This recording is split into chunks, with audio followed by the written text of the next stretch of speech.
Thank you, Mr. Toastmaster, fellow Toastmasters, and honored guests. Who is Santa Claus? Most of us has had the privilege of knowing the red suit wearing, white bearded Caucasian man with the reindeer. However, there are many parents who struggle with this idea of the capitalistic gift giver. Recently, I had a conversation with friends who have not introduced commercial Santa to their kids, but instead share the story of the real St. Nicholas. This conversation compelled me to learn about St. Nicholas, the olive-skinned, grayed hair, brown-eyed Greek man.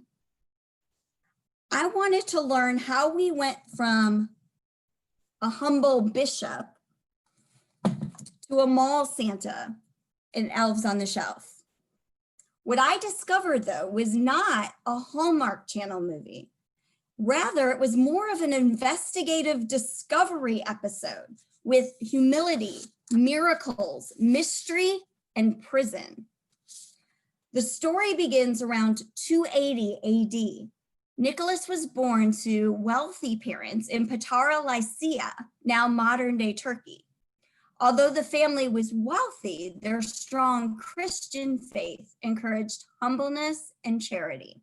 Nicholas's parents passed away when he was a young man, leaving him a substantial amount of money. Because of how he was raised, he used a lot of that money to help the poor and the sick. One of the most famous stories of Nicholas involves a poor man with 3 daughters in his village. Upon hearing that this man couldn't afford dowries for his 3 daughters to marry and his plan to sell them into servitude, Nicholas wanted to help. In the middle of the night, on 3 different occasions, Nicholas anonymously brought 3 bags of gold in the middle of the night to the home. According to NPR, on one of these trips, the window was locked, so he climbed up on the roof and dropped the gold in through the chimney. Biography.com tells the story that on the 3rd occasion, the father stayed awake and caught Nicholas. He thanked him for his generosity, but promised to keep his animosity. Biography.com reports another interesting story of Nicholas with the tale of him saving 3 men from death sentences, proving that they were falsely imprisoned. And there is a more disturbing event where Nicholas went to an inn during a famine and was fed meat. At that time, during a famine, that would be kind of taboo to serve something so fancy to people. Nicholas sensed that something was off, and he went down into the basement. There he found 3 murdered boys pickled inside of a barrel. Nicholas not only uncovered this horrible crime, but he also resurrected these boys. As a bishop of Myra, he continued to focus on the needy and the sick. However, he was also known to be a little bit wiry and a defiant defender of church doctrine.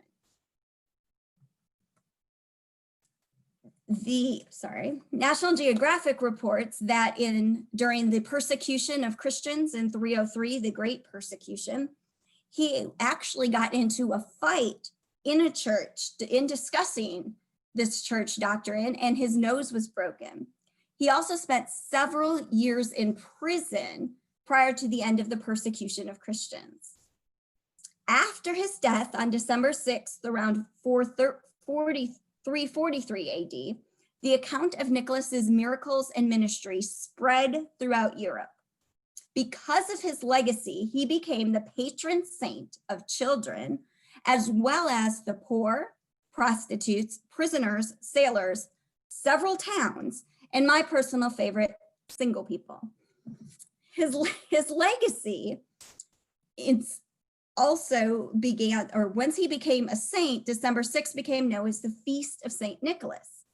His legacy inspired many to give gifts to the poor in his name.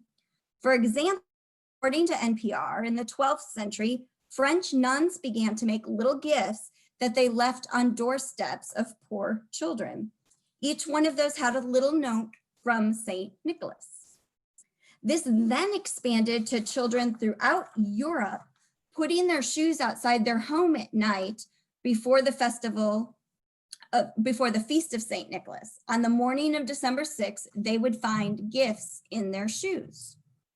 Between 1200 and 1500, St. Nicholas continued to be known as the bringer of gifts.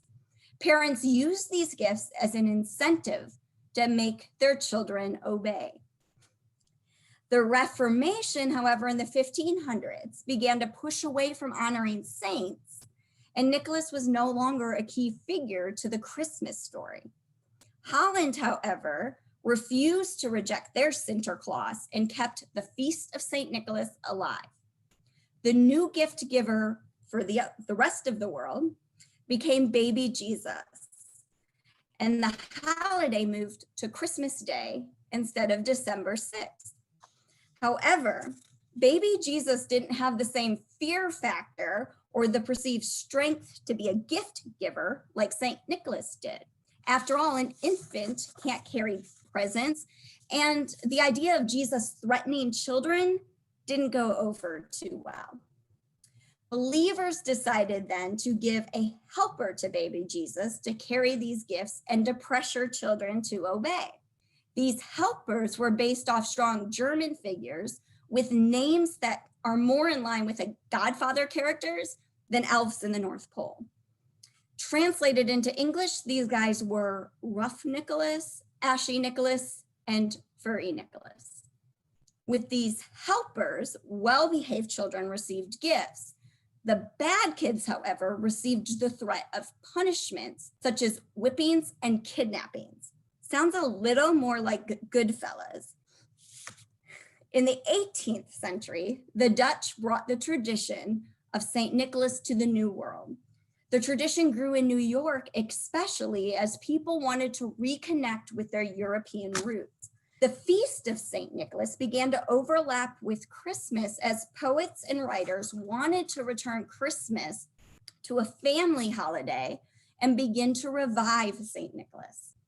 Sinterklaas began to transition to Santa Claus during the 1800s.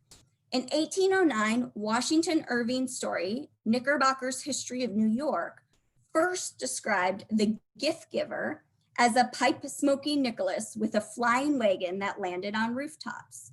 Good kids received gifts, and bad kids received switches for their parents to beat them. As reported by National Geographic, an anonymous poem in 1821 called The Children's Friend first referred to Santa Claus and connected him to Christmas. However, it also began to strip away the Christian characteristics of St. Nicholas and replaced him with that jolly old man in the red suit. In that poem, Santa's sleigh was driven by just one reindeer. Good kids again received presents, and the bad ones received a rod for their parents to discipline them. It was the 1822 poem by Clement Clark Moore, an account of a visit from St. Nicholas, or more popularly known as "'Twas the Night Before Christmas," that began the description of the Santa we see now, from the red suit and white beard to the 8 reindeer pulling the flying sleigh. In 1881, political cartoonist Thomas Nast created an image and a drawing that resembled Moore's description. This new Americanized Santa began to spread back to Europe and throughout the world to replace the scary gift givers that had started to take shape. It is this commercialized American Santa that parents are concerned about introducing their children to. He has become a political statement, a divider between rich and poor, and even more so an obstacle to celebrating the true meaning of Christmas. The remnants of our original St. Nicholas have faded away in our current story of Santa. Perhaps as old things become new again, St. Nicholas will return to putting notes in shoes of children worldwide. Mr. Toastmaster.